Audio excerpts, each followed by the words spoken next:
दोस्तों आज हम बात करने वाले हैं कि जो हमारे घर में बिजली का मीटर होता है उसमें अलग अलग रीडिंग लिखी होती हैं। तो उन रीडिंग का क्या मतलब होता है आज हम उसको समझने वाले हैं। जैसा कि आप देख सकते हैं कहीं पर आपको मीटर में टी लिखा हुआ दिख जाएगा या फिर डी या फिर कहीं पर KWH या MD लिखा हुआ दिख जाएगा। तो इन सब का मतलब क्या होता है आइए समझते हैं।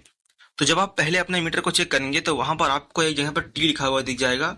तो उस टी का मतलब होता है टाइम, यानी कि आप मीटर में देखेंगे तो वहां पर टाइम शो कर रहा होता है। अगर आप अपने मोबाइल से उसको टाइम को मिलाएंगे तो वहां पर सिर्फ आधी घंटे का फर्क होगा और वो टाइम एकदम एक्यूरेट बता रहा होगा। उसके बाद आप जब दोबारा उस बटन को पुश करेंगे तो वहां पर आपको डी लिखा हुआ दिख जाएगा।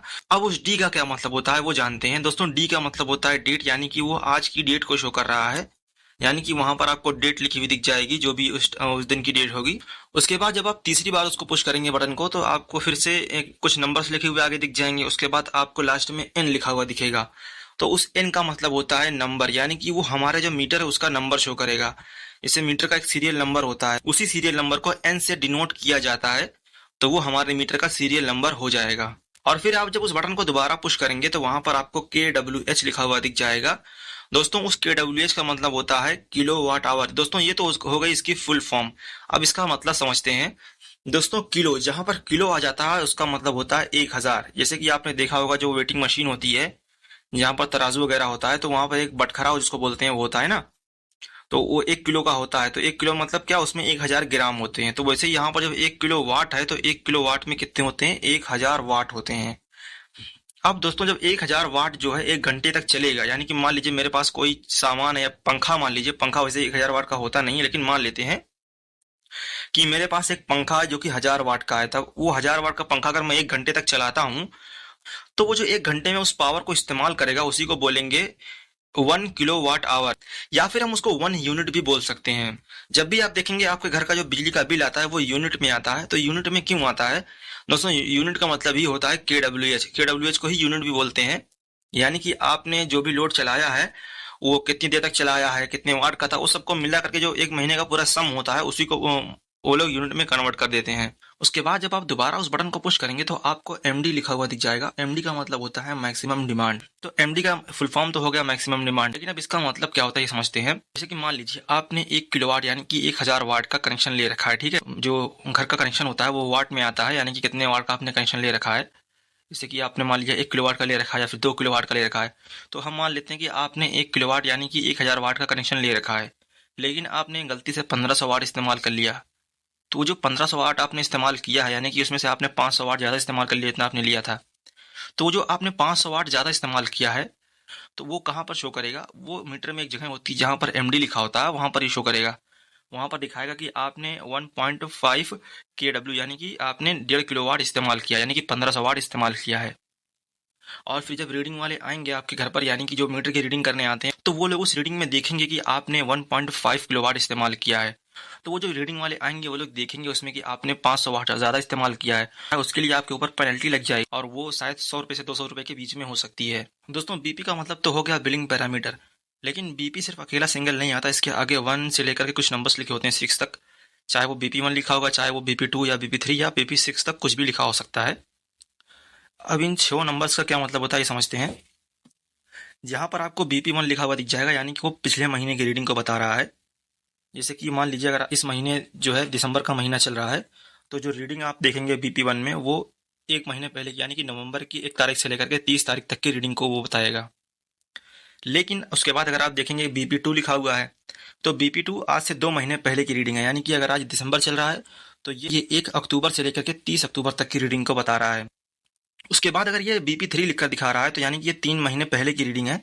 अब दोस्तों BP3 का मतलब क्या होता है, यानी कि अगर मान लीजिए आज दिसंबर चल रहा है तो ये 1 सितंबर से लेकर के 30 सितंबर तक की रीडिंग को बता रहा है।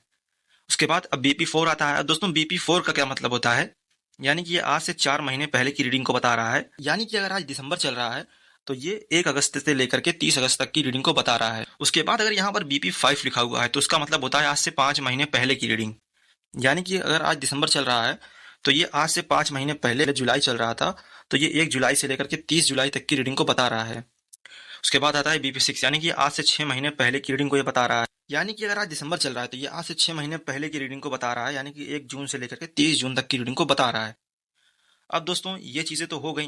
अब दोस्तों जो BP1 BP2 ये सिंगल तरीके से नहीं आता, इसमें क्या होता है, जैसे मान लीजिए यहाँ पे MD जो लिखा हुआ है ना, यानी कि जो मैंने जो मैक्सिमम लोड इस्तेमाल किया है वो मीटर में आपको सिर्फ इस महीने का नहीं दिखेगा, बल्कि वो आज से 6 महीने तक का ही दिख जाएगा।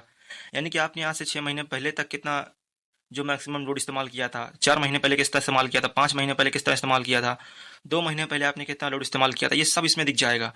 तो वो कैसे मालूम पड़ता है, यानी कि मान लीजिए अगर MD लिखा हुआ है और MD के बगल में BP2 लिखा हुआ है, यानी कि जो मैक्सिमम डिमांड शो कर रहा है वो आज से 2 महीने पहले की शो कर रहा है।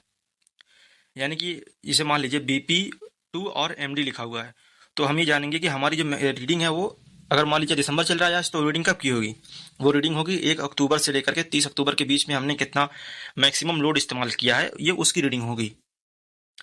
तो उसके साथ अगर आप यहाँ देखेंगे, मान लीजिए यहाँ पर KWH लिखा हुआ है, यानी कि यूनिट जिससे हमारा बिजली का बिल आता है, ठीक है। तो अब ये भी सिर्फ 1 महीने की नहीं दिखाता, ये आपको पिछले 6 महीने की दिखाता है। यानी कि मान लीजिए आपने इस महीने कितनी इस्तेमाल की थी, आज से पहले कितनी इस्तेमाल की थी, यानी कि आपने पिछले महीने कितनी इस्तेमाल की थी, आपने उससे पहले वाले महीने कितनी इस्तेमाल की थी, आपने तीसरे महीने में कितनी इस्तेमाल की थी, या फिर आपने 6वें महीने में कितनी इस्तेमाल की थी, ये वो भी बताएगा उसमें। तो अब उसको आपको कैसे मालूम करना है कि 6वें महीने पुरानी कौन सी है और तीसरे महीने पुरानी कौन सी है। तो KWH के नीचे आपको BP6 अगर लिखा हुआ दिख जाएगा, यानी कि वो आज से 6 महीने पहले 1 जून से लेकर के 30 जून तक की आपने कितनी इस्तेमाल की रीडिंग को, ये वो बताएगा, ठीक है। और अगर मान लीजिए KWH के नीचे BP3 लिखा हुआ है, तो यानी कि वो आज से 3 महीने पहले, यानी कि अगर आज दिसंबर चल रहा है तो 3 महीने पहले क्या रहा होगा, 3 महीने पहले रहा होगा सितंबर। यानी कि 1 सितंबर से लेकर के 30 सितंबर की जो रीडिंग है वो आपको कहाँ शो करेगी, BP3 पे। यानी कि अगर KWH के नीचे BP3 लिखा हुआ है तो वो आज से 3 महीने पहले की रीडिंग है, 1 सितंबर से लेकर के 30 सितंबर की, ठीक है। और महीना जो हम मान के चल रहे हैं वो कौन सा चल रहा है अभी, वो दिसंबर चल रहा है। हालांकि भले ही आज जुलाई चल रहा है असली में, लेकिन मैं समझाने के लिए आपको दिसंबर बता रहा हूँ, क्योंकि इससे आपको समझने में आसानी होगी। उसके बाद आपको नीचे कहीं कहीं, जैसे आप दोबारा बटन को पुश करेंगे तो आपको एक नंबर दिखेगा, उसके बाद फिर आपको V लिखा हुआ दिख जाएगा। तो V का मतलब होता है वोल्टेज, यानी कि जो आपके घर में पावर आ रहा है उसमें कितना वोल्टेज आ रहा है, ये वो शो करेगा, ठीक है। उसके बाद A लिखा हुआ दिख जाएगा, दोबारा पुश करेंगे आप तो अब A का मतलब होता है एम्पियर, यानी कि आपके घर में कितना एम्पियर इस्तेमाल हो रहा है अभी, ये वो शो करेगा। और ये रियल टाइम का होता है, यानी करंट टाइम पर कितना वोल्टेज इस्तेमाल हो रहा है, करंट टाइम पर कितना, मतलब करंट टाइम पे कितना वोल्टेज आ रहा है और करंट टाइम पर कितना एम्पियर शो कर रहा है। उसके बाद यहाँ पर KW आपको लिखा हुआ दिख जाएगा। आप KW का मतलब होता है किलोवाट, यानी कि आप अभी करंट टाइम पर कितना लोड इस्तेमाल कर रहे हैं, यहाँ पर आपको KW में दिख जाएगा। हालांकि वो KW के पहले आपको क्या लिखा हुआ दिखेगा, P लिखा हुआ दिखेगा। क्या लिखा हुआ दिखेगा, P लिखा हुआ दिखेगा। P का मतलब होता है पावर, और पावर के आगे आपको ये सब लिखा हुआ दिख जाएगा। उसके बाद जब आप दोबारा उस बटन को पुश करेंगे तो आपको PF लिखा हुआ दिखेगा। तो PF का क्या मतलब होता है, पावर फैक्टर। अब दोस्तों पावर फैक्टर क्या होता है, ये अपने आप में बहुत बड़ी चीज है, तो हम अगले वीडियो में समझेंगे, वरना ये वीडियो बहुत ही लेंथी हो जाएगी। इस वीडियो में बस इतना ही। आई होप आपको वीडियो अच्छी लगी होगी। Thank you.